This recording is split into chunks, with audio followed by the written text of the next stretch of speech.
Across the nation, people are calling on the Trump administration to vote, or to quote, save our services.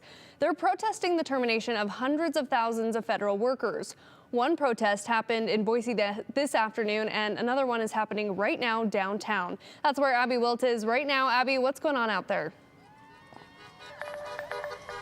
Hunter, like you said, this is the second protest that has happened today, and this is really a mix of federal workers, of workers that were fired, and just of community members that really want to show their support about the importance of federal jobs. There's a lot of excitement here. People are driving by and honking, and protesters are calling it a day of action, with events organized across the country to remind people what services could be lost if the fired federal employees aren't allowed to return to work.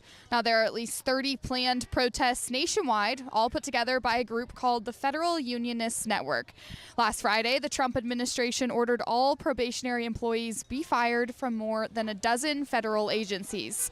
3,400 of those were Forest Service workers, and several of the people at today's protests say the president is putting public lands and all of the people living near them in danger. I am deeply connected to many of these people, but also I'm connected to these communities.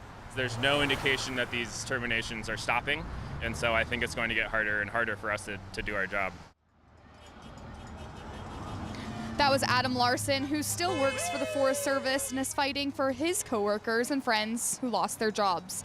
Adam's a trail lead in the Payette National Forest. He told me he used to have a whole trail crew, but now it's just him. Now 44 Payette National Forest employees lost their jobs last week.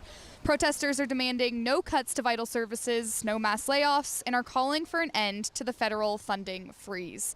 And really the sense that I'm getting at these protests is people are scared. They're scared to talk for fear of retaliation on camera. They're worried that their jobs are what are going to be lost next. But again, like you can hear here, there are a lot of people showing up to these protests. There's a lot of people driving by and honking to show their support. So it really has been a community effort coming together today at these protests. Hunter?